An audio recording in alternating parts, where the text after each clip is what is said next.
Hello, hello. Hello. So, we are back, and tonight, as the title says, it's a conversation to really sink your teeth into. Oh, I know, I know. I went cheesy. Had to be done. Had to be done. I quit. I'm going home. You are home, woman. Oh yeah. I'm doped up on pain meds and no sleep, and I'm out of caffeine, so leave me alone, okay? It was the best I could come up with. I thought it was quite clever considering. Terrible. But tonight, it's all about the undead. And my cat has literally just decided to wake back up. Isn't that just perfect? Yes. Yes. So, tonight's all about the undead. The vampires. Homus nocturnus. There's a lot of names for them. But, I mean, vampire stories have been about since the beginning of time. Like, literally. The 5th or 6th century is the first vampire. Yeah. It's the first vampire story. It goes all the way back to either the 5th or 6th century.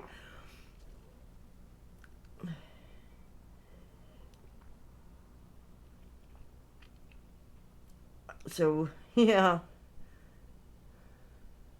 I didn't realise it was that old. Neither did I until recently when I happened to stumble upon a podcast. I mean, everybody just assumed that the original vampire was Vlad the Impaler. Or the Blood Countess. But no, it goes a way back further than that.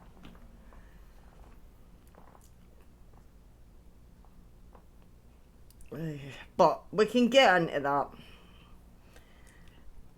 Vampire movies, because that's what we do here, it's movies. Vampire movies have been around since, was it 27? 1927? 22. 22. Yeah, I don't know why I kept thinking it was 27. Because we had this conversation last week and I was still convinced it was 1927. It was definitely 22. Yeah, I know. So that's over 100 years. Yeah. And of course it's finally just been remade and I still haven't been able to watch it. No, I've still not managed to watch it. But, yeah, the original Nosferatu, if you didn't know, was 1922. And when we have this Silent. conversation next week, I'm still going to think that it's 27.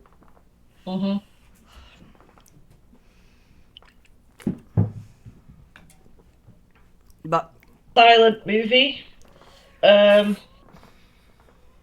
Actually, a German film, not that it makes any difference, but here we are.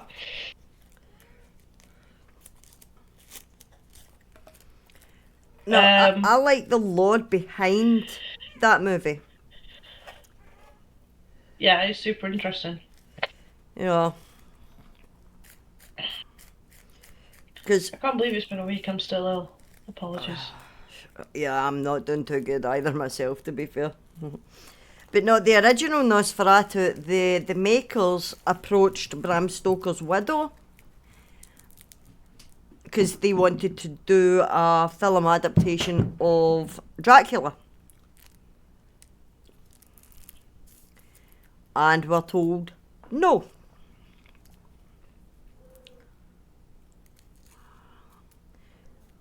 Which is kind of odd considering we've had so many now. We have now, yeah. But at the time, Bram Stoker's widow said no. So they went in a different direction, rewrote it, and that's how we got Nosferatu. So I quite like that story.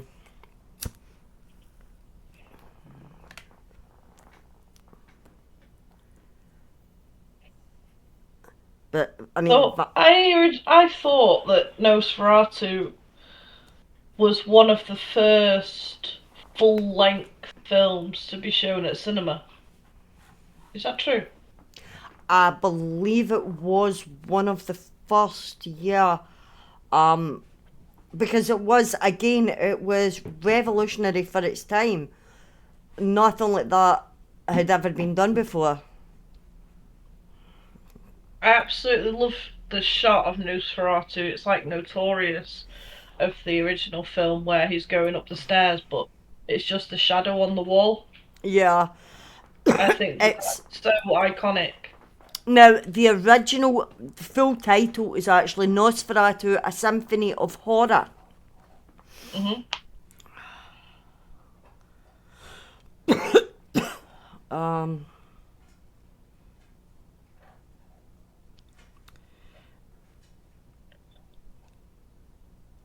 I'm trying to find out.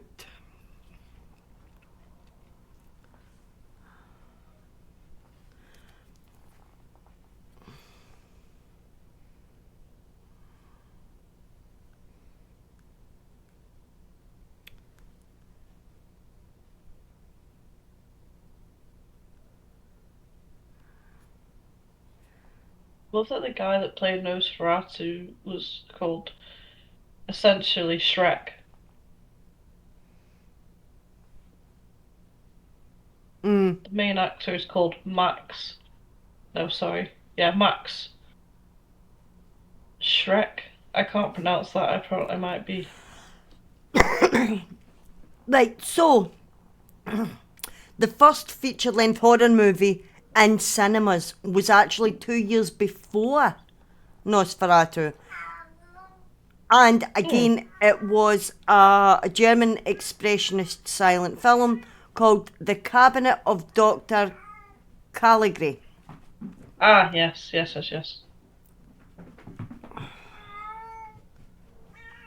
I remember reading about it. That was a ghost film. Yeah. 1920. Which I need to double check if I'm right. I wasn't right. And before that, in the late 1800s, it was a 3-minute short silent film called House of the Devil. Yes. But we have already discussed that. Yes. But yeah, Germans leading the way before they tried to end the world, so Well, props to them for that, I guess. more or less during the war, really. Well, yeah, between, because the first one was, 13 to 17, and then 39 to 45, so kind of like between that era, they're coming out with horror movies. I wonder what inspired them for that. But, yeah, I think it was 13 to 17, the first one. Don't really know much about the First World War, to be honest. Actually, I do know quite a fair bit, including how it was started. I liked history growing up, okay? And I liked my history teacher, she was nice. So, I paid attention. So, at least one of the first full-length movies was a vampire film, and one of the first ones was a ghost film, which is pretty cool, really, if you think about it. It's pretty cool that, like, horror within media goes back so far as being some of the first films ever shown in the cinema. That's really cool, especially when you think about it right now. Horror's a niche genre. We're still no getting the respect that we deserve as a genre. We're getting better. We are getting better. And Sinners, it's a vampire movie, so we are going to talk about it. But by God, Sinners has did so much for the horror genre. Absolutely incredible film. Oh, it's an absolutely amazing movie. Michael B. Jordan plays epic parts. And it has done so much for the genre. It's brought it mainstream. Because it was It only a lot really of big actors. happens. Yeah, it happens every once in a blue moon where a horror film will be so good that it'll be internationally revered and it'll get all Yeah. the awards, and it doesn't happen often enough. It doesn't happen often enough, but if you follow the trend, it does tend to be vampire films that do tend to do really well in mainstream. Mm, I can't believe the words are coming out of my mouth. But look at the Twilight Saga. I know. That pained me to say. But it's true.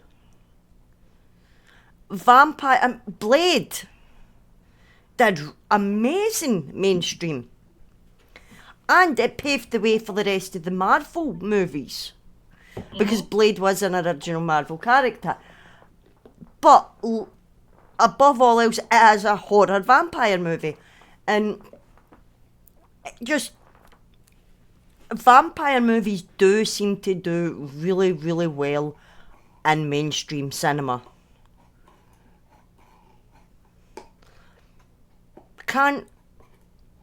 Don't know why. It might be because of the whole romanticised thing, but again, Interview with a Vampire. That had an Great film. all-star cast, and it went was a great film. stratospheric. I'll always say it was Tom Cruise's best film. Queen of the Damned as well. Another absolutely amazing vampire movie. Not as great of a cast. I mean, I thought the cast was fantastic. It was top notch. I wouldn't change it. But not as well known of a cast. But again, it did fantastically.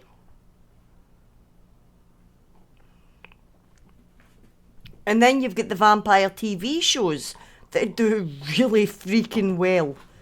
Vampire Diaries, which is more aimed at teenagers, early 20s. But then you've got the adult version of that. You've got True Blood. And the originals. The originals, Legacies, which are both spin-offs from the Vampire Diaries, but Originals was more adult in content, whereas Legacies was more teenage, and Vampire Diaries was like somewhere in the middle. It sounds weird to say it, but it's almost as if the vampire genre is aimed towards teenagers. Yeah. I remember being a teenager and being really interested in vampires. Like, I had vampire history books, and of course I had all of the Anne Rice books and stuff like that. And I was constantly watching the Interview with the Vampire film at the time. The Underworld series. Yeah, No. the Underworlds as well. Very popular, very big casts as well. I mean, geez, they even managed to get Bill Nye to come into that one.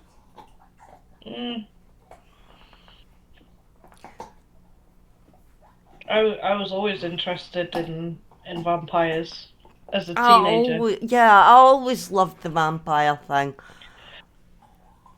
And I've done quite a lot of, like, on the other channel with Storytime, I have done quite a lot of vampire-related stories. And it's amazing how much actual history and real life, for lack of a better phrase, vampire stories there are out there. Yeah. And again, most civilizations, ancient and modern, have got vampires somewhere in their lore, in their history. Even Skyrim gave us vampires. Yep. There's a lot of vampire animes out there as well. The It's first a one, lot of different things. yeah, just vampire lore seems to be pretty much mainstream at this point, and it's really is across the board. And one of the OG vampires, notoriously, is Bram Stoker's Dracula. Mhm. And I've just looked it up out of interest how many people have played Dracula, and I've got a list of 50 people. And there's the Yeah. ones that we all know, like we all know Christopher Lee Yep. was Dracula. Gary Oldman, of course, Bela Lugosi, obviously. Like, these are the names that we know have played Dracula. But then you've got some really random ones. Because, of course, it has to include Dracula in cartoons. Yeah. So, we've got Adam Sandler, who's Dracula in Hotel Transylvania. We've got the voice actor who plays Dracula in Monster High. Yep. You've got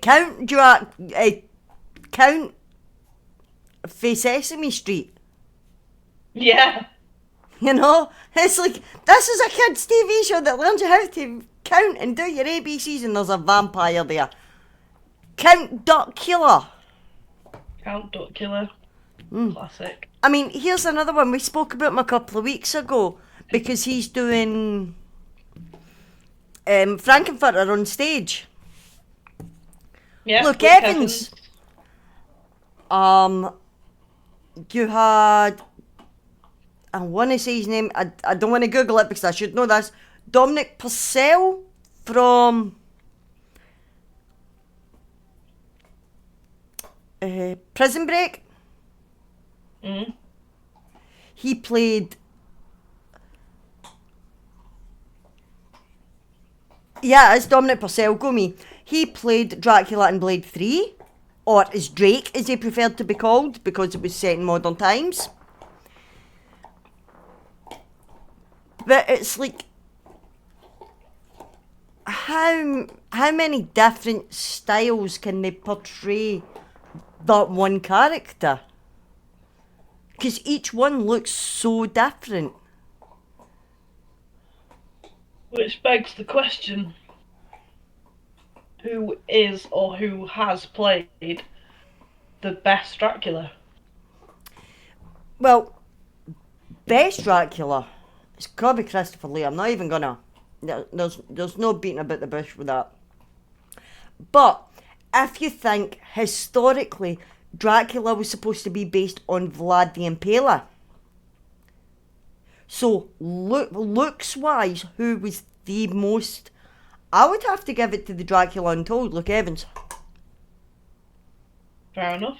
I think he looks most like historically what we believe Dracula really did look like. But acting wise, I'm gonna go with my main man Christopher Lee every day of the week.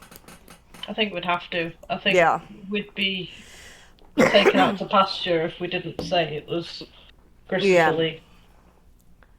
I mean, Bela Lugosi was brilliant. Gary Oldman, wow. You know?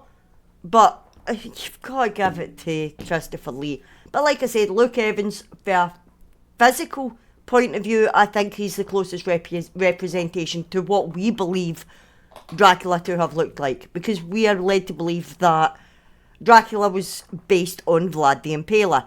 And that's what Vlad the Impaler looked like.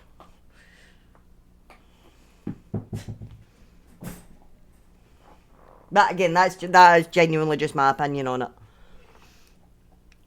That's fair. It's not my opinion about Christopher Lee. That's fact. That is a fact. That is a fact. That is undisputed. Now, normally this show's all about opinions. That is not an opinion. That is a fact. And if you don't agree, you're wrong. It's that simple. I don't care. Fight me. And good lord, what a handsome man he is in that film. Oh, yes. What a handsome man. Like, that guy is legendary in all sorts of ways. Like, the guy was a legend. Oh, yeah. You gotta admit, he's a handsome man in that film. Yes. Very much so. But I mean, you've even got Leslie Nielsen that played him. And Dracula Dead and Loving It. Yeah. And then you've got Blackula. Which actually wasn't a bad movie, okay? Jesus Christ. But Dracula has been played so many times by so many, and it's hard to believe that in 1922 we could have had the very first Dracula movie, but we didn't because Bram Stoker's wife, 86, the idea, nope, not doing it. But for some reason that changed, and we now have a plethora of Dracula actors to choose from. Yeah. All of them have brought something to the role. Christopher Lee is the best, and I don't care what anybody says. Agreed. But they all did bring, most of them brought something to the role. There are some bad Dracula adaptations out there, let's be real. But that's always gonna happen. Dracula is, of course, like the OG vampire, really. We all know and love Dracula. We've all read at some point or another Bram Stoker's book. Yep. Which probably is why there's been that many Dracula films, is because that book is so old now. Yeah. It's kind of like ingrained in our minds as being the OG vampire. But of course, there's other people who have written massive vampire stories. Yep. Anne Rice, of course, made the whole Interview with the Vampire series of books. I think there's 7. Yeah. Is there 7 or 8? I can't remember off the top of my head. Give me 2 seconds. And know where I'm with leaving the that. Anne Rice stories and with the films, the first, of course, being the Interview with the Vampire film. God, I don't remember when that came out now. 1994. Wow. Yeah, because the original novel was published in 1976. So the 1994 There's film. 13 books. 13. Wow. Okay. Yeah, I really had to I was scroll down to wildly find that. Wrong then. Yeah, I really had to. But don't forget, it does include. Right, so I've got a list of them. We've got Interview with the Vampire, The Vampire Yeah. Lestat, Mhm. Queen of the Damned, Mhm. The Tale of the Bloody Thief, Mhm. Memnoch and the Devil, The Vampire Unmanned, Merrick, Blood and Gold, Blackwood Farm, Blood Canticle, Prince Lestat in the realms of Atlantis, and Blood Communion. Wow.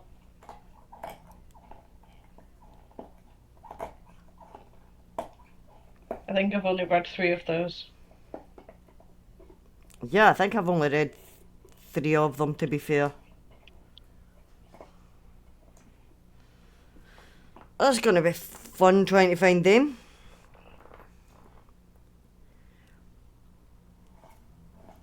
Yeah, good luck. It took ages to find. I think it was Menok, the one I tried to find ages ago, and I just couldn't really find it without paying a lot of money. Yeah. And then you've got... Now, I've noticed a lot, not all, but a lot of these vampire books do seem to be written by women. Because then you've got The Vampire Diaries. It was written by L.J. Smith, who unfortunately recently passed away. after a long battle with ill health. And that they came out in 91.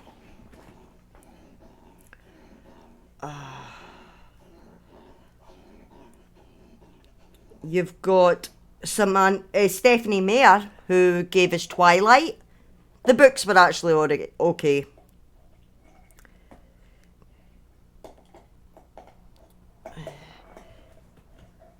And then you've got Charlene Harris, who gave us the the Southern Vampire Mysteries, or also known as the Sookie Stackhouse novels, which became True Blood. So a lot of these are female authors. And like you said, it makes sense because it's that like romantic kind of thing, which I never really understood.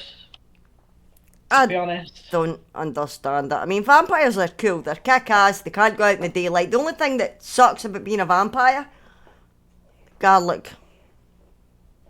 Yeah. I mean, I can do without sunlight because I'm ginger. I can do without, and I'm Scottish, so let's be real, I do without sunlight anyway. I can do without silver. I can do without holy water and never setting foot in a church. I would even dig sleeping in a coffin if we were going to go down that canon. I could do that, okay? I could get on board with that, but giving up garlic? Nah, man. No, not for me. No, couldn't do it. Crosses, again, yeah, not a big deal. Take them, I don't care. Give me my garlic. Give me another weakness. Potatoes. Make my weakness potatoes. No. No. No. No. No, because I've got a really good recipe for dauphinoise potatoes I want to check out. Okay, take onion. Listen, you're picking out potentially all of the best vegetables here. Take bananas. I'm already allergic to I those. can live without bananas. There we go. Yeah, we'll give up on bananas. Not that I can eat them anyway. And we'll have garlic. That works. Like I said, the rest of the weaknesses I can take or leave.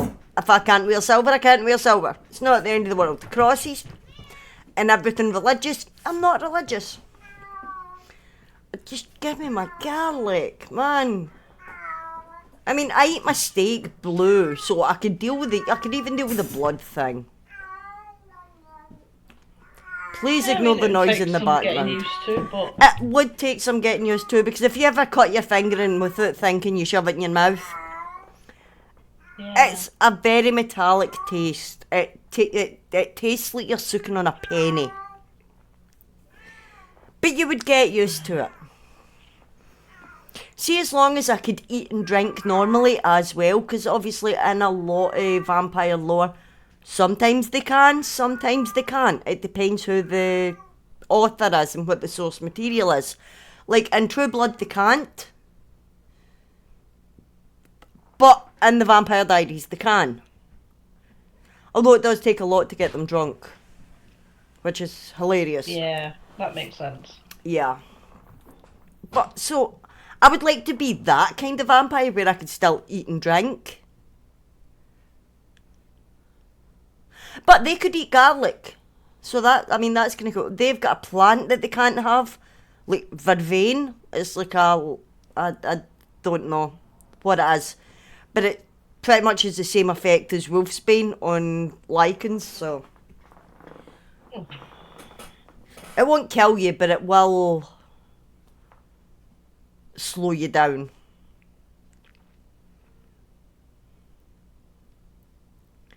Didn't know that. Yeah. But it's a very similar to reaction to wolves having wolfsbane. It slows you down, it hurts. But they can have garlic and real food and drink, so that's kind of cool.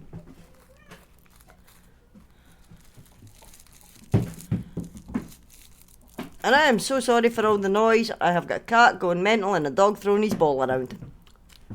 Makes sense. He's already knocked the front off my PC with it. luckily it just clicks back into place. It's just my dust cover.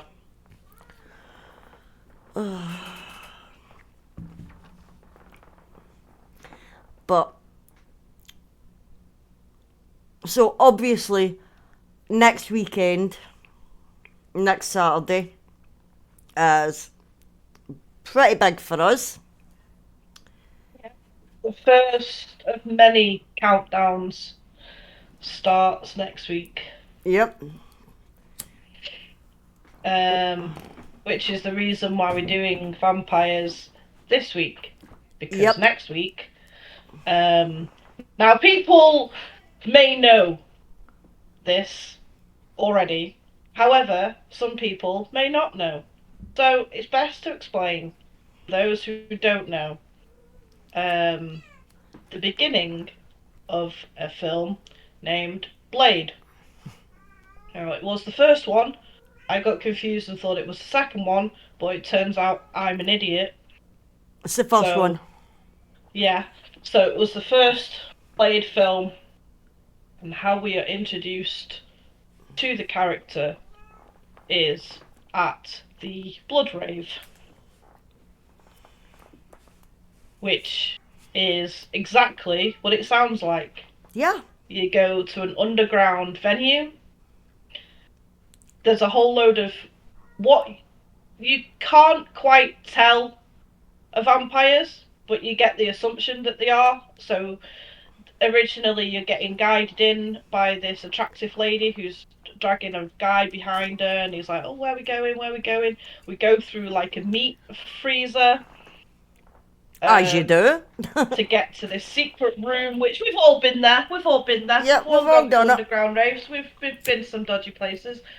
So you kind of get this inkling that something's going to happen, but we've not explicitly been told that they're vampires yet.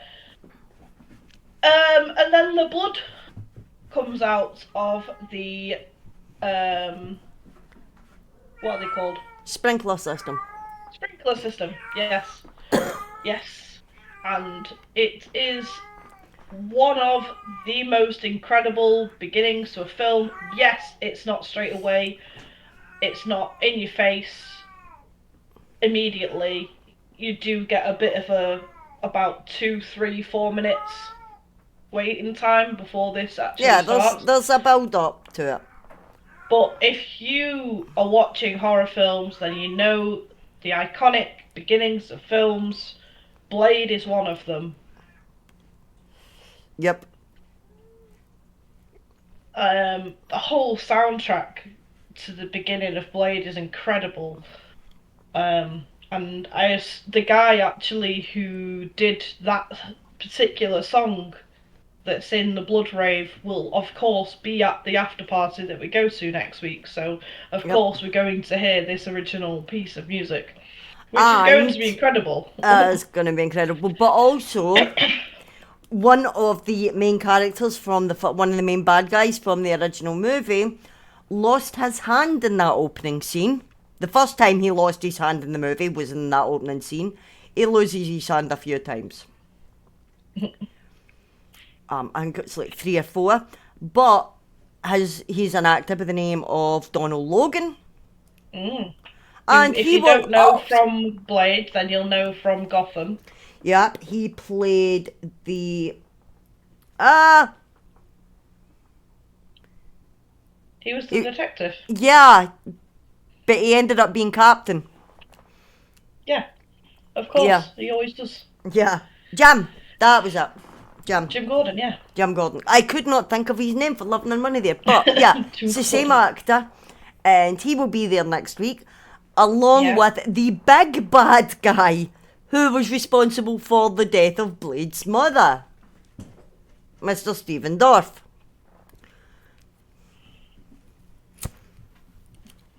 So, yeah. in the Blade panel, I've checked the Q&A times and I'm really annoyed at them because they've got the Jeff Diamond Phillips one right at the beginning. Or Jeff Daniel Phillips, sorry. Oh, will you send it me actually, because I've not seen it. Yeah. In fact, I'll send it just now because I've got it on my phone. But they've got Daniel Phillips right at the beginning doing the first panel, and then they've got Blade doing the 5 o'clock panel. Well, What? I guess we're going for the we're- later. I know, but I really wanted to see the I can't do all Phillips. day, man. I know. I'm not built for that anymore. I probably could do it, but there's not a lot of filler in between because the Scream one's in the Sunday. Oh. And we can't do Sunday because well, you could if you wanted, but my ass is coming back up the road. I've not bought tickets. No. But there's really man, and the guy from Dawn of the Dead, the original. Yeah. Is early morning. Unless we go and then we go home, get lunch, relax, and then go back. I'm not doing that. I have time for that. That is the only other way of doing it that I can think. Effort. I know.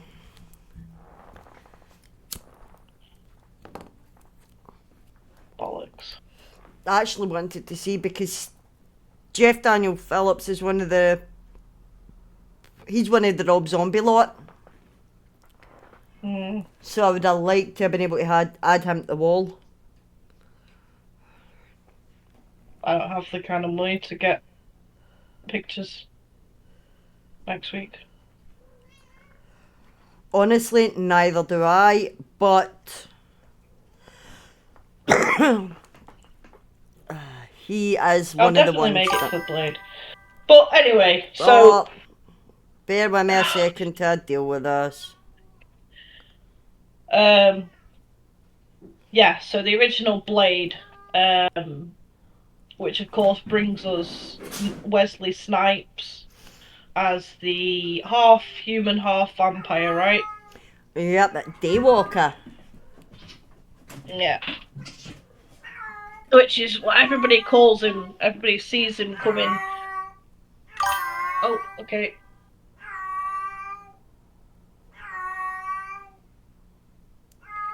I don't pay for viewers. So that's that dealt with. Right, so Blade. Wait, stop! I've got a feedback here.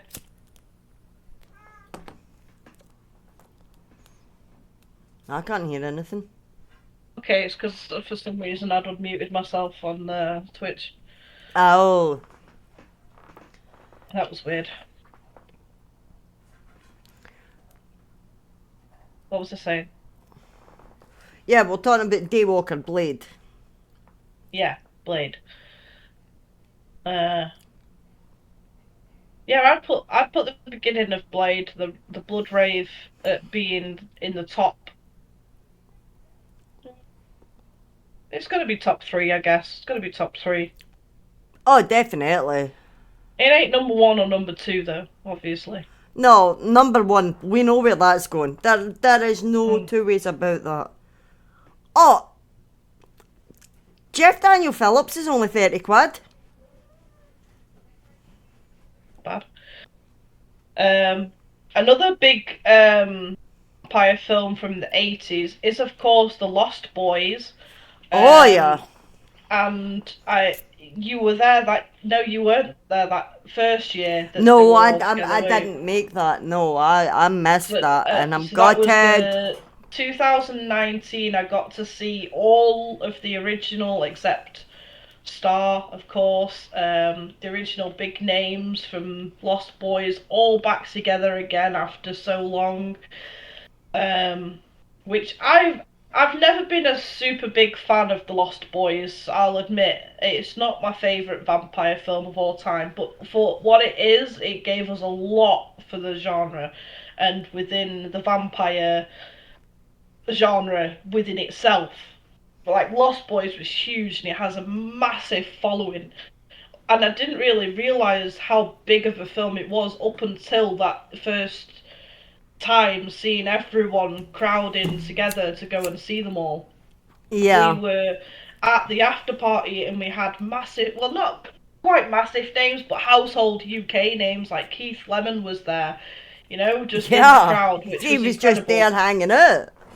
every year we see Paddy Constantine anyway, but of course we knew that he was there that year. Yeah. So he's grasped these people that you don't quite think about. I mean, especially Keith Lemon. I didn't know that. No, that one, when I found out about that one shocked me. Because if you remember, I was supposed to go that year, but that was the year that Sid Haig passed. It was. So I I didn't still go. argue that was the best year. I think you missed out.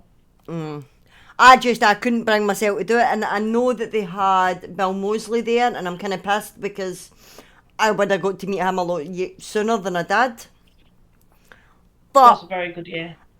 also, in my defence, with the way my life is right now, I'm glad I got to meet him when I did, because it's just me in the picture. True. But yeah, from Lost Boys, we've seen them all. I've seen it was fucking cool to see Kiefer Sutherland turn up. Yeah, he That year, doesn't that do was cons incredible. very often either, to be fair. He's like Stephen Yeah. Dorff that way. So that was amazing. And of course, through the Lost Boys, we get this soundtrack now that we saw one of the singers who did one of the songs there. I want to say Jared Mack something. Yeah. Anyway, he actually did a lot in the Lost Boys musical more than the film. And of course, our Uncle Tim. Yep. Our mascot. The man, We love him. The mascot, the man, the legend, himself, Mr. Tim Tim Capello. Capello. We love him. We love him. We absolutely love him. I hope it's not true, but if it is, then it would be a shame to not see him again. But understandably, the man's getting old, you know. But that first year, seeing him, not knowing who he was at the time, that was the first year that I met him. He is just, and we always go out of our way just to go and get a picture with him and go and talk to him. Every year we go and see him. He knows who we are by name. Yep. Which is great, you know. I've got a video of him dancing with Billy the puppet at one of the after shows. He came up and him and Billy are just jamming with their saxophones, and it is so cool. And the man's amazing, and he's so nice. Yeah. So these are like massive films that happen to be about vampires, of course. So yeah, it every year I turn up, and it's because they have people from these films that were massive. You know? Yeah. It's incredible. But yeah, so next week is of course the Blood Rave, which we've spoken about. And I think that's gonna be a lot of fun. Yeah, that is gonna be so cool. Now I mentioned briefly before, but another big vampire film was of course the Underworld series, which brought us many films. Yeah, I think there was 4 or 5 of them. Yeah, I think there was. Which is great. Like, the Underworld series not only had vampires, but it had werewolves as well, which is really cool. Yep. Had a pretty decent cast in it as well. Kate Beckinsale being, of course, the main character. Yep. The beautiful Celine, leather-clad and just gorgeous. If I'm not... I think I am right on this, but Serena from Skyrim, I believe, is based upon Kate Beckinsale's character from Underworld. Yep, you are correct in that. Makes sense. Yep. You are correct. Yeah, the daughter of the High Vampire Lord. Yeah. Yep. Yeah, my God, Kate Beckinsale in that film. Wow. Oh yeah, wow. The whole franchise, like, incredible. Yeah, and man, and I could be thinking of a completely different actress, but was she not pregnant during some of that filming, during some of those movies? Possibly. I know the girl from Resident Evil was as well, though. Yeah. Or was it maybe when she was in Van Helsing that she was pregnant? I can't remember. Van Helsing is another good film. Yeah. There is another one, and it doesn't get the love that it deserves. And it was, again, it was a 90s vampire movie, and it had some brilliant kills in it. It's like absolutely fantastic. It was John Carpenter's Vampires. Now, in one of the scenes there, it's like a team of vampire hunters and they're out to kill the big bad and the usual script. And in one of the scenes, the vampire hunters are, now it's James Woods, right, who keeps popping up in pretty much everything, to be fair, but keeps popping up in Family Guy quite a lot. Yeah, he did, yeah. Yeah, oh, piece of candy. I still use that line. Yeah, same. Yeah, but so he's in it. He's the main vampire hunter in this gang, and they are chilling one night in a motel. And you've seen Sons of Anarchy, right? Mm. So you know Bobby Elvis? Mm. Well, he is one of the vampire hunters, and he opens the door, and this big bad vampire puts his hand straight through his stomach and just pulls it straight up and slices him from stomach to shoulder. Incredible. It was just a brilliant scene. And then when I saw him as Bobby Elvis, that kind of broke my heart. And I was like, oh no, I liked you in that movie. Why did you do? But that movie doesn't get the love it deserves because it did come out at the same time as a lot of other vampire movies. But it also spawned a sequel. And I thought everybody knew about the first one, knew about the sequel. But I found out, again, randomly on a podcast the other day there, that this is a very little known sequel. Now, it's called Vampires Los Muertos, and it's set in Mexico, clearly. And they've all been slaughtered apart from James Woods' character who managed to get away, but his entire team gets slaughtered that night at the motel, and this is a follow-on. It's a new team of hunters, and it's actually the main hunter is a certain Mr. John Bon Jovi. Wow. And it's actually a really good movie. And I thought anybody that had heard about the first movie knew that there was a sequel. Apparently, I'm in the minority with that one. Because I went to the cinema to see it. Because I was so excited that it was coming out. Because I did love the first one. But because it came out roughly around the same time as the Interview, it didn't get as much love. And Bram Stoker's as well, because they all seem to come out at the same time. But John Carpenter's Vampires was so gory. I loved it. I would recommend it to any vampire fan.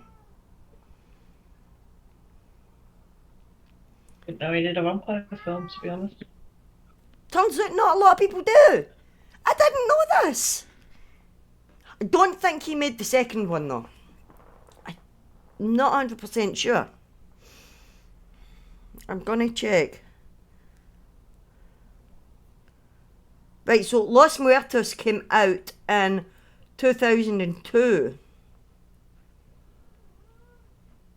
And they're actually after a vampire priestess.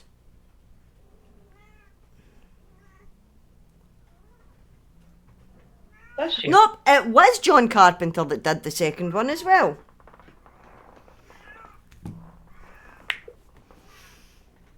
But yeah, no one's ever heard of those movies. And it is simply just called John Carpenter's Vampires. And then Vampires Los Muertos. I've not heard of it. I mean, I'm not surprised that somebody like John Carpenter did a vampire movie, but no, it was really good. But because it did come out at the same time as a lot of heavy hitters, it was kind of forgotten about. Now, in other pieces of media, of course, we've got plenty of vampire games. The most notable ones, of course, being Castlevania, Yep. which has been going for a long time. The series, it's so big now, it's been going for that long. Originally from 1986 and still going to this day. Yeah. There's not been a lot of great vampire games, really. In my opinion, there's a couple that I think people should play, which is the game version of Vampire the Masquerade. Vampire the Masquerade being a version of D&D, similar to D&D, but with vampires, obviously. Blood Rain was a kind of big one on PS2, if you remember playing that. Oh, I remember playing that. Please ignore the noise in the background, people. There is nothing I can do about it. She is making that noise while cleaning herself. Yeah, of course. There's a couple of different Dracula games, but the best one, which I think you should play, is Dracula Origin, which is I can't explain it really. It's a PC game, and I don't think you play as Dracula. It's been a long time since I played it now, but it's one of those weird games that you'd put graphic adventure. That's what it's called. I couldn't think of the word, but that was it was decent. And there's really not all that many big ones. Vampire that came out in 2018. Yep, Vampire.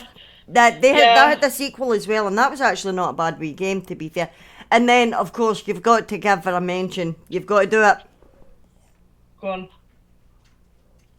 No, I brought her up the last time. It's your turn. Brought her up? Well, we're talking about vampires in video games. Buffy? No, Lady Dimitrescu. Oh yeah, but you can't count that as just being a... No, but she's a vampire in a vampire game. And if she's a vampire in a video game, and if I get the chance to mention it, I'm going to take it.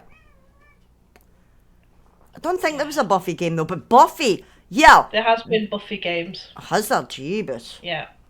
Oh, yes, there has. But what a show. It looks like they're doing a Blade game. They did the TV show Blade as well. Don't watch it.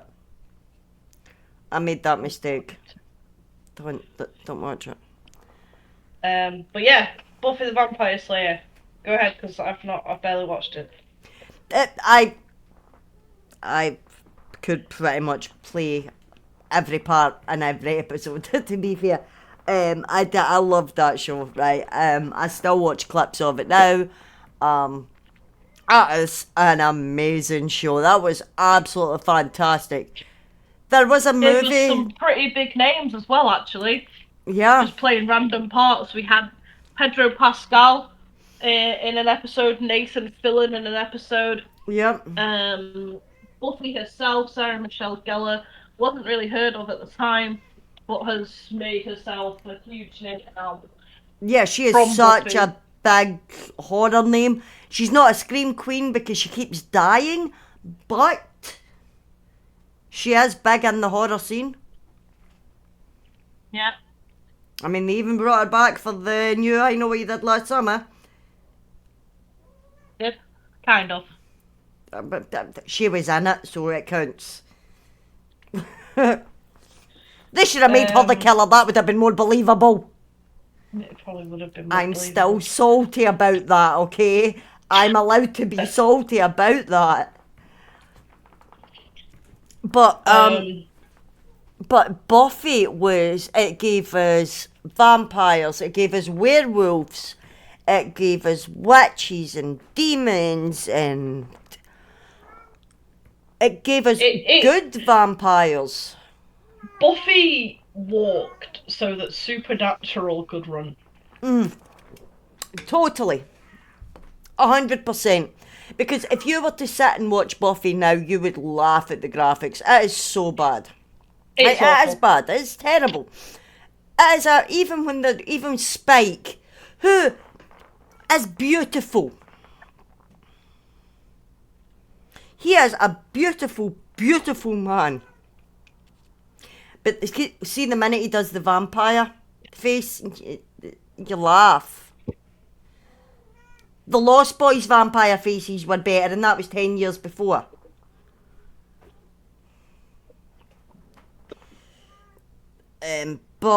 So it was more comedy than anything else, in my opinion. But I mean, some of the it did deal with quite a lot of heavy hitting stories, especially for the time frame.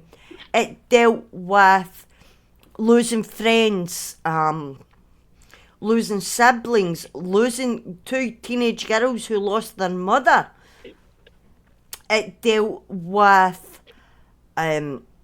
familial abuse. It gave us the first lesbian kiss on TV. Good. And not just a kiss, but it gave us a full lesbian relationship. It dealt with SA as well. Oh. Stuff that was never shown on TV before. And it was absolutely fantastic, and it was light years ahead of itself. It's just the graphics sucked. Special effects were absolutely abysmal, and they had a musical episode.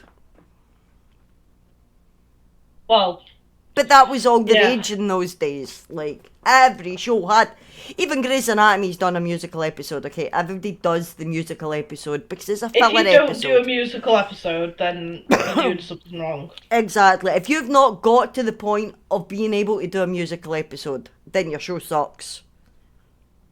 Agree. You know, because you've got to have been on the air for at least 5 years before you can do the musical episode. Walking Dead never did a musical episode. I am so glad Walking Dead didn't do a musical episode. Although, seeing the Walkers doing they could have put a bit of Michael Jackson's Thriller in there, that would have been cool. I would have been there for that.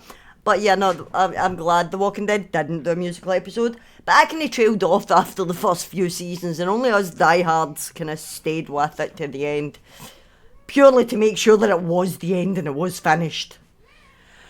Yeah, I fell out of it. Yeah.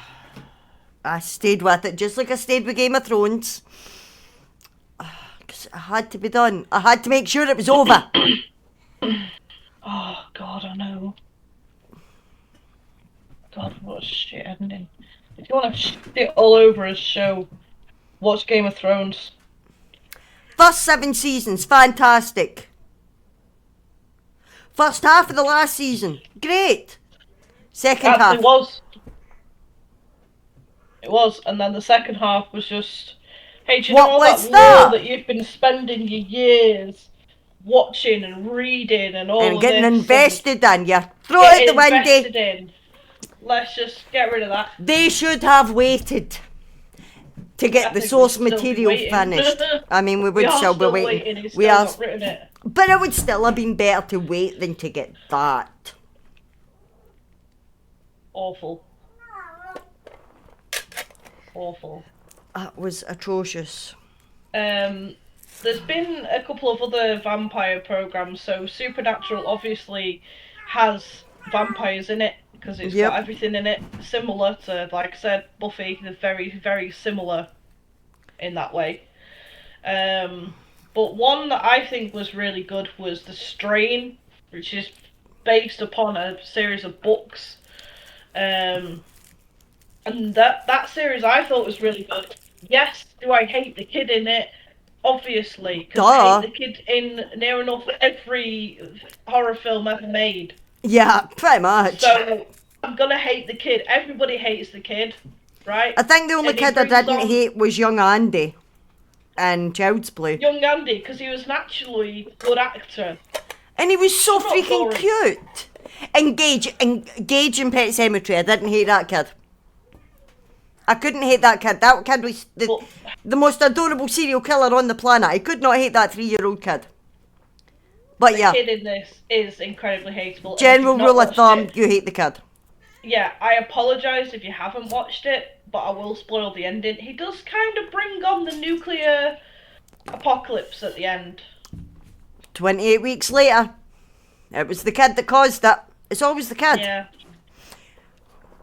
But it was a great little show. I really enjoyed it. I really I liked enjoyed that the main characters played by David Bradley, one of the main characters.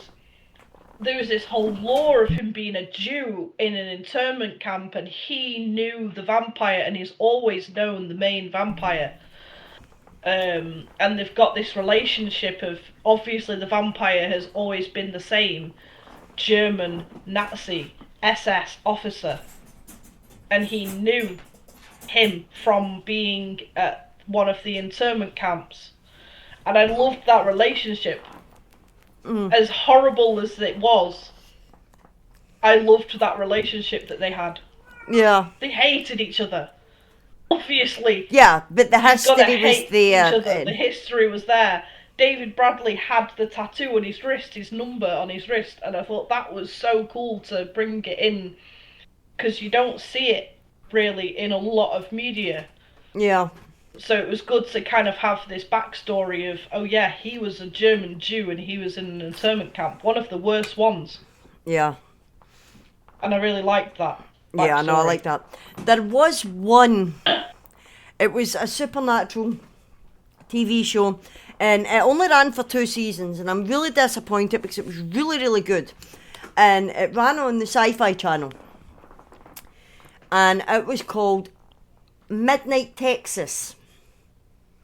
I Right? heard of that one. No, it's really good. Now, it follows a medium who is running away from people that he owes a lot of money to, and he's following his dead grandmother, who is also a psychic medium. That's where he got his gift. And she's sitting in the RV telling him exactly where to go. And she sends him to this little town in Texas called Midnight.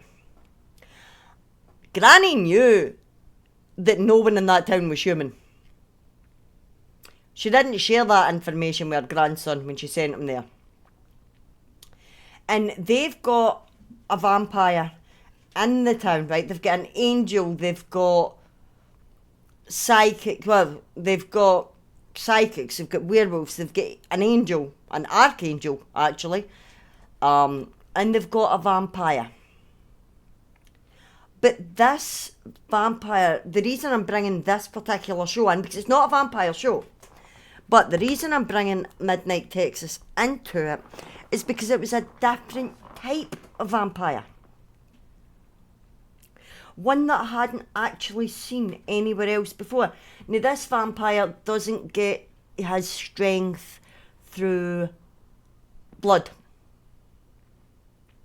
Doesn't drink blood. His girlfriend, who funnily enough was in the Vampire Diaries and played a vampire, and she was also in the movie Vampires Suck, which was a spoof of pretty much every teenage vampire show and movie. And she played his girlfriend, who was like the Black Widow type, you know, for Marvel, superhuman, super soldier. And he would feed on her because he couldn't kill her. He couldn't drain her. But he was an energy vampire. And he would drain the life force and not the blood. And that's why him and the girlfriend worked, because he couldn't kill her because she was she could not be killed.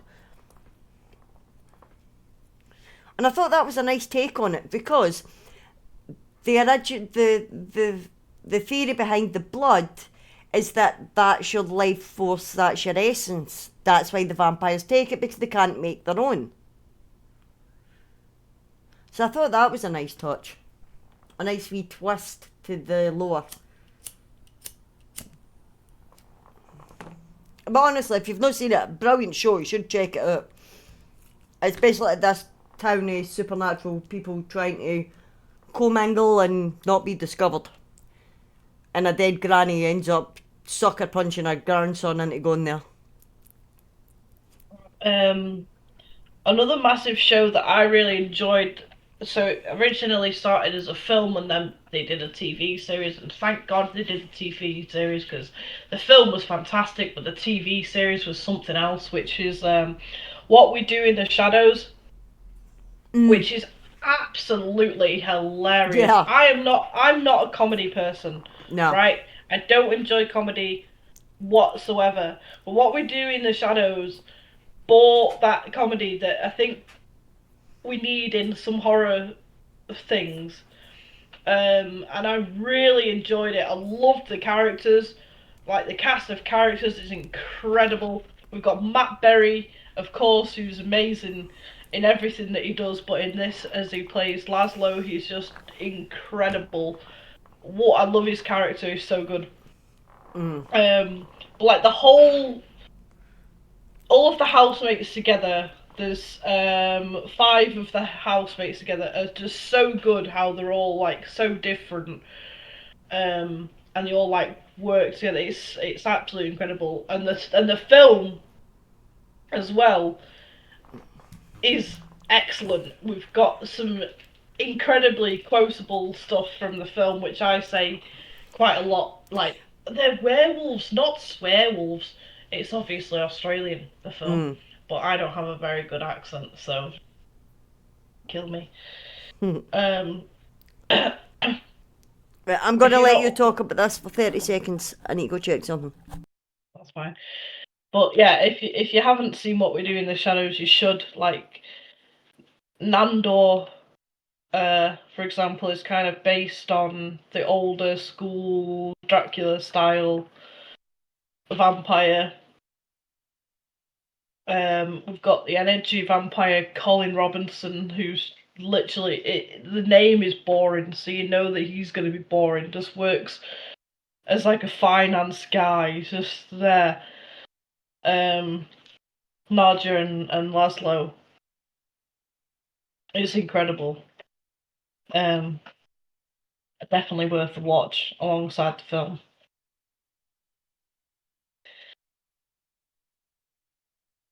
And then I'll start talking about it before she comes back. So I'll start talking about, of course, the Interview with a Vampire. She's here. TV series, Interview with a Vampire, which you haven't watched yet, but I I tried to haven't get you watched. to watch it. I'm scared to watch it because I love the movie so much, and I love did the show you source the first material. episode. Yep. And was it good? Yes. It's incredible. Yes. It's just I've always been scared to watch it. Right, I'm sorry. I love Interview with a Vampire, the film. I really do. It's in there in my heart as one of the original films that I watched as a teenager, and I love the film. Don't get me wrong. But the series, wow. Yeah. Wow, what can I say? Sam Reed playing Lestat is just, Oh, Yeah. Yeah. chef's kiss. I know. He I is do. a I need. handsome man. Good Lord, a handsome man. Wow. Yep. We were blessed. The whole cast really are beautiful. Every single person. Louis is this beautiful man.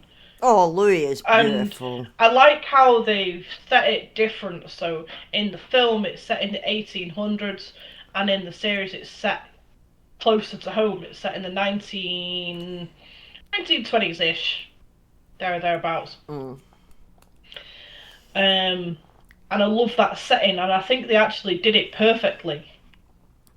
They Yeah, I had mean, Lestat as being this like dominant figure, which he already was a dominant figure, but now we've got this connotation of yes, he is a dominant figure, but Louis is black now, yeah, so and so is they have Claudia. that kind of relationship, you know. Yeah, yeah. Um, As it's just, I've always been scared to watch it because I really love the Blade movies, and I got so excited about the TV show, and then it came out, and it was so disappointing. It was so bad. Sometimes when they do something that you know and love, and they do it as a series years later, it's shit, Yeah, absolute rubbish. But they've done perfectly. yeah, I think Anne Rice was still with us when the original series one came out, and I'm sure she must have approved it, obviously. yeah, But you really do need to watch it, because I was so scared to watch it because I knew in my heart if I enjoyed this show, I'm gonna like this more than the film, yeah, and I did, and I love the film. But yeah, for me, there's only three people have ever played Lestat. So we've got the original Lestat of Tom Cruise, then you've got Stuart Townsend in Queen of the Damned, and you've got Sam Reed now. And I would say Sam Reed is like 10 times the Lestat both of them were together. He's just amazing. And the new yeah, series of that comes out, I think it's in June of this year. So they're doing the story. I think they're doing the Vampire Lestat and kind of Queen of the Damned as a joint series, if I'm not wrong. So it's more focusing on Lestat and him and how he became and his character and all that. So I'm really looking forward to that. yeah. But anyway, that's been over an hour now. So I am going to need to call it real soon because I've got stuff I need to tend to, unfortunately. But two things before we go anywhere. One, 30 Days of Night needs an honorary mention. That Yeah, I movie does agree. not get the credit it deserves. It is I agree. such an amazing. Don't bother with the sequel, it's garbage. The original movie and the graphic novel comics, amazing. Just top tier. Right? Yep. And it was Josh Hartnett, who was in everything at the time. Right? Let's be real. He was everywhere at the time. But absolutely. I actually have a quick question for you. Yeah? So the film I Am Legend, Yes. okay? You know the film, I know right? the movie. I cried at the end of that movie for obvious reasons. Would Poor you Sam. say now? I know, and we should know by now, that I Am Legend is vampires. They only Yes. come out at night. They don't come out during the day. However, people somehow still argue I Am Legend. Oh no, it's not vampires. It's zombies. No. At It's not. most, it's a feral vampire that's lost all humanity, which gives them the zombie aspect, which is fine. I get it. But they are vampires. They only work in the shadows. They cannot come out during the day. During the day, you are safe. I can't watch. I've watched the film, but I can only watch it once, and that's enough for me because I don't like that one scene, and we know what scene it We is, know so what I don't scene it want to is, and think we all about it. cry at the scene. So we And all cry, and it makes me really sad, and it breaks my heart, so I can't watch it again. But the graphic novel itself is actually really good as well. yeah, yeah, but no, it is most definitely a feral vampire movie. It is not zombie. Because the vampires are feral, because they're nesting, they do take on zombie-like properties, but they are vampires. And again, that is not opinion, that is fact. It is. Okay. Um, But if we're going to talk about another vampire film, of course we've got From Dusk Till Dawn. oh, Now, you know Quentin Tarantino wrote that one scene specifically so he could be at the end of her foot. Specifically, yes. Which, to be fair, I'm not a foot guy. I'm No, not a but foot guy at all, but I get it. I totally get it. For Salma Hayek, wow, that scene That where she's scene. introduced is notorious. And we get some great characters from Till Dusk Till Dawn as well. Yeah, and again, it spawned a couple of some sequels. Hilarious characters. Yeah, I mean, I'm not a big fan of the Tarantino character because he's not a nice person. He never is in his own films. It's almost as if he's his dickhead in real life. Yeah, go figure. But I know he was okay in Pulp Fiction when he played himself, when he squared up to Harvey Keitel. He was a bit wussy, but he was okay. He wasn't we can't repeat what he does in the film. No, he's not a nice character in that movie. But the rest of the characters are fantastic, and I don't care what anybody says.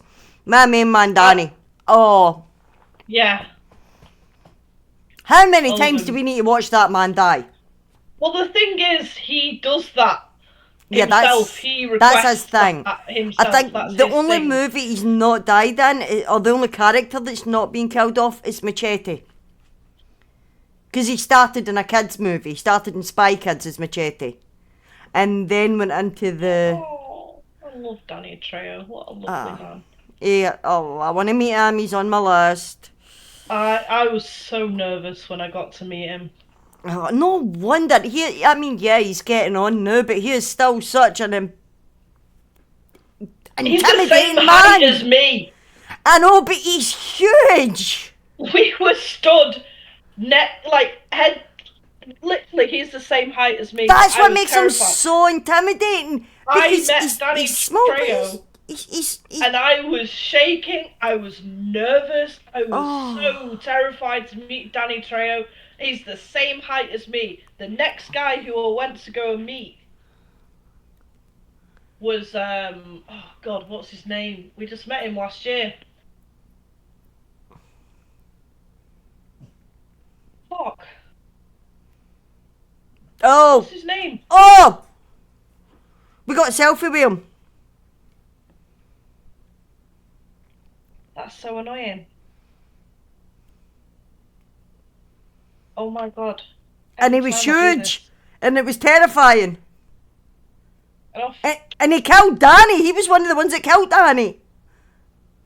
Yeah, because he was in Halloween. Yeah, he played Michael Myers, and Danny's last words were, "I was good to you, Mikey." And it's like, no, don't do that. And I cried because it was like, no, he was good to you. Tyler Mane. There we go. I love how it just came to us both at the same time. You Googled it, didn't you? I did. I actually didn't. It just came out of nowhere. It was Tyler Mane. It was really pissing me off. But yeah, I met him that year. Yeah. He is huge. He's massive. Yeah. I'm used to big guys. But I'm used to big guys. Okay, but that is just. Him and Richard Brake. They both towered over me, and I've never been so scared of people that I like in all of my life. It's like, there is quite a lot of vampire films, but they're like the notorious ones. Yeah. Dusk Till Dawn, 30 Days of Night, of course, Interview with a Vampire, and of course the biggest advert for new metal known to man, Queen of the Damned. Queen of the Damned. Because if you can't say it's not an advert for new metal, it isn't. It is. Because Jonathan Davis does all of the songs. Yep. He is the singer for Lestat in near enough all of the songs. Yep. Because one of them is Chester Bennington. And we have massive names like Chester Bennington, like Disturbed, like Marilyn Manson, like Korn, Jonathan Davis, like these big names of new metal who do all of the songs in Queen of the Damned. And that's why I love Queen of the Damned, because that kind of was like a little introduction to that genre of music. And it's cool that I've seen the majority of these people live, and if I've not, I'm seeing them. Yep. But anyway. Except Chester Bennington. Yeah. Last food for thought before we call it for tonight. I promised you the original vampire story. Mm. Going back to 5th or 6th century. Boop. You've got to bear in mind, this was like 1500, 1600 years ago, okay? So, we're not entirely sure when it happened, but it was 5th or 6th century. Now, it was actually in County Derry of Northern Ireland. That's random. Yeah, oh, it gets better. Now, there was an Irish dwarf chieftain. And I don't mean dwarf as in little person, I mean dwarf as in, we're talking Tolkien Lord of the Rings style dwarf. Okay? Mm. And he's also, I mean, this guy was like 3.5 foot tall. And he's also reported to be a sorcerer. He was not a nice person. For the size of him, he was hated. He was nasty. He was revered. And he was eventually killed by a neighbouring chieftain. Because he was a vicious, horrible, evil man by all accounts. So a neighbouring chieftain ended him. And they buried him. And then 3 days later, he came back. And he went straight back to his village in the Errigal area of County Derry. And he started ruling it with an iron fist again. But this time round, he demanded blood offerings. And of course, they'd just seen this guy be murdered and came back, so they gave up their blood willingly. Until they kill him again. And they bury him again. And he comes back. And he's still demanding the blood. Bear in mind, this is like the 5th and 6th century. They probably weren't 100% sure that he was dead. Okay? So this happened a few times and he kept coming back and they kept killing and burying him. And eventually they gave up and they went to a druid. Because remember, we are in the 5th, 6th century. Druids are kind of what that happens. So, druid told them, you need to kill him with a sword made of a special type of wood. It's called yew wood. And it only grows in this one specific area, so you need to go, you need to get some of this wood, you need to make a sword, and you need to stab him through the heart, bury him upside down, and place a large stone over his grave to stop him from coming back again. And it worked. His grave is still there, and that large stone is still sitting on top of it.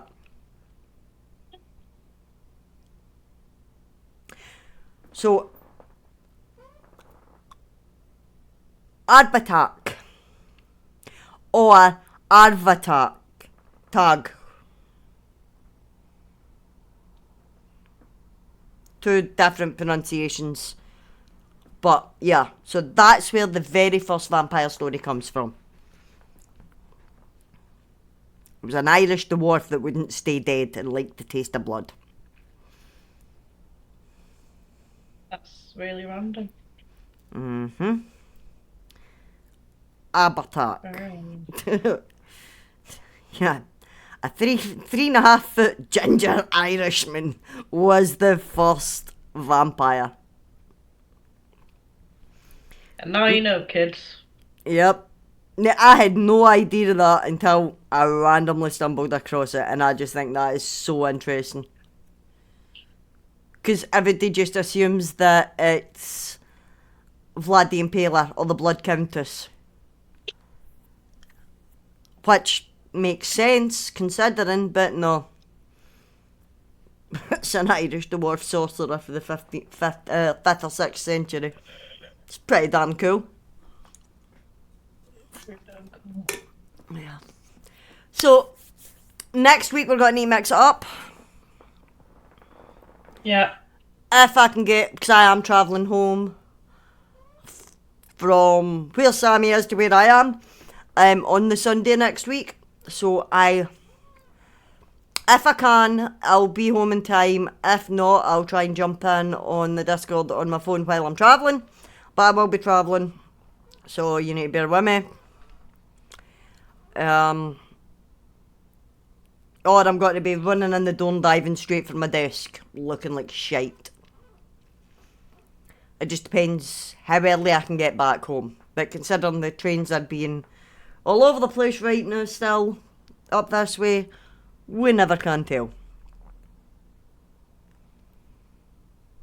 So, next week's discussion is entirely up to Sammy. Because I may or may not be able to attend. If I am, I will put in as much input as I can.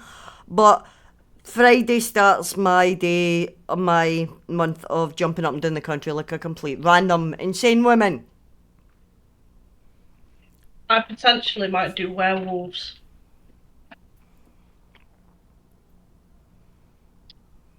That's the thought. Ooh. Might do werewolves. Then I will need to send you a link to a video on my YouTube channel where I did a werewolf story, which is 100% real. I'll just need to find the fucking thing. I may as well do werewolves, actually. Yeah. It's a nice simple one that you can do with just one person if needed. But it's also one that if I do make it either home or on call, I can actually join in with. Unlike the found footage one, I just could not do. Well, you missed out. That was a good week, actually. So, might do werewolves next week. It's the week after, I'm not 100% sure. I think the week after when we're in Whitby, I am going to take my laptop with me. But I'm thinking we'll probably take a break of horror and we might just do like a thing, maybe like a cards night or something on the stream. I don't know, I've not decided. Yeah, we'll sort something, because I'll have my laptop with me as well. Remind me I need to bring my laptop. Okay, well I'm coming on Thursday so I can remind you then. Yeah.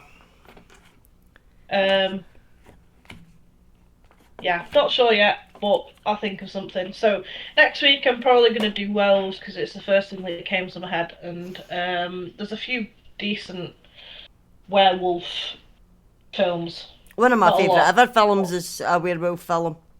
And I'm so angry because it is Dog Soldiers. I missed the panel because I couldn't get Lizzie awake. Yeah. And I'm so angry about that.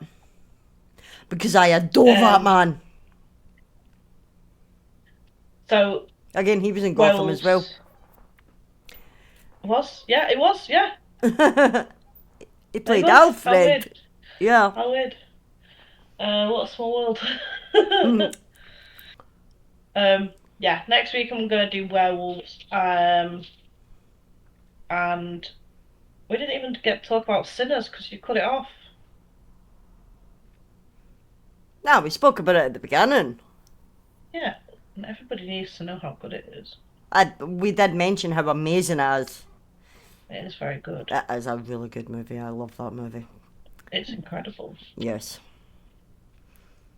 Right, but your homework is to actually watch Interview with the Vampire, because I'm not going to stop telling you about it, and you might as well watch it now, and then by the time June comes along and you're too busy to do anything, then you can download some episodes. Yeah, that's just true. When it restarts. It's worth watching, and anybody watching or listening now should watch it. But anyway, I'm not an advert for the series. I'm just telling you to go and watch it. I'm not paid yet. So yes, Sam Reed is an insanely beautiful man. Oh, it's ridiculous. I mean, that jawline alone, what the hell? It's just, come on. on. God just didn't let up, did he? God was like, do you know what? Do you know what I don't make anymore? Men that look like they should be statues. Yeah. And then he just put it all in Sam Reed. Here we go. You look like a statue. You look like you should have been Carved carved out of marble. out of marble. What a man. Anyway, it's not often I say this about men, so Yeah. yeah. Go and watch the series, start watching it, because it is fucking incredible. It really is. But because you've got stuff to do and I can't sit here and sexualize Sam Reed all evening as much as I would love to, Yeah. I will say that tune in next week, same bat time, same bat channel. Like, subscribe, all that shit. Yep. And yeah, And we'll see you next week. next Bye bye week. now. Au revoir.